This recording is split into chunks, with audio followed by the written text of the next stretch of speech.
released in 2016 by DICE and EA, has become one of the best-selling Battlefield games, and for good reason. The game looks amazing, the gunplay is awesome, the game feels pretty historically accurate, the maps, besides this one, feel well done and clean, and the campaign is quite wonderful. And the campaign is what I want to talk about today in this video, and how Battlefield 1 made one of the best dying missions in any video game. Storm of Steel is the first mission in the Battlefield 1 campaign. While you can select any campaign mission normally, when you first open up the campaign menu, you must finish Storm of Steel to access the rest of the campaign. I really enjoyed this, as you have to play one of the best missions in any video game I've ever seen. First, I want to talk about how Storm of Steel plays out, as will allow you, the viewer, to understand even if you've never played the campaign. But you should totally play it. Storm of Steel begins with your soldier laying in bed before waking up in the battlefield, which I can only assume is based off Samar Passchundaele. Notice I say soldier instead of character or protagonist. I say soldier. This is because you are literally told at the start of the game, you are not expected to survive. This isn't some sort of Call of Duty storytelling where your first mission ends with you dying, because this mission has you die multiple times as soldiers you can't come back to. There's no invincible hero that can respawn over and over. Doesn't mean those mechanics are bad, but it fits well with a war game. After you hold out long enough until the game kills you, you get put into a church with a turret on top.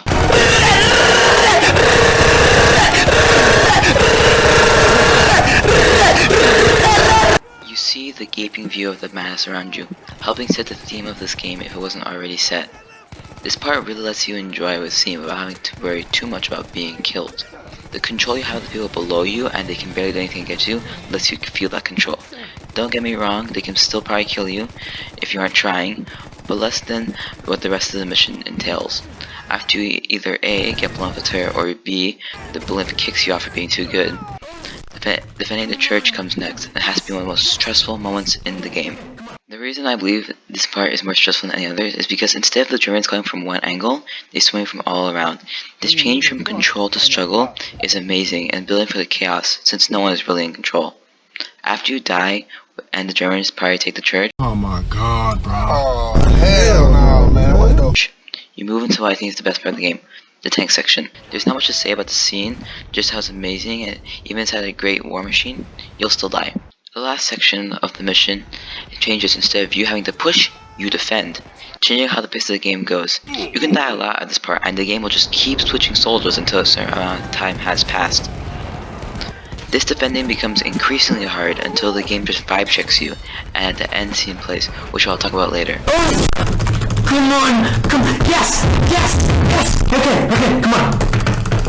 The gameplay is just amazing. In video game creation, what most studios do is that they make the first mission last. This is done because of all the experience from making the game, they can make the first mission, the one the most amount of people play, the best. And it's clear Battlefield 1 did that. The guns used vary wildly, and the amount of you have feels perfect for a soldier, while at the same time not feeling stress-related because you turned away and half a second later got killed by a stray bullet. The best way to describe it is if you got a juggernaut. You certainly have more health than your friends and foes, but not that much more to make you feel like a super soldier. The time to kill your enemies feels just right, with each weapon feeling deadly as the onslaught of Germans come, but not enough to be a one-man army. The only way I can personally prove it is that recommending you hip fire instead of aiming, as it feels more real and lets you enjoy the scenery. But moving past the soldiers and the story, the battleground, burned and bloody, you don't see one patch of green grass in this mission. I guess you could say just like your real life. May not seem important to realize what happened here. The bombardment, tanks, gunfire, and normal fire destroyed this place into a hellscape. This really helps build the theme of chaos and losing control, and I love it. War and chaos go hand in hand, and Battlefield builds on this theme. To say I love this mission is an understatement. The theme, the gameplay, and the story above all is so wonderful that whenever I open up Battlefield, I just feel like once in a while replaying the game. Truly a timeless classic, and that's why I believe DICE made Battlefield 1 amazing. Thanks for watching. This is my first video essay, so if you enjoyed it, go ahead and like so I can know if I should make more of these, and subscribe if you enjoy my other content too. See ya.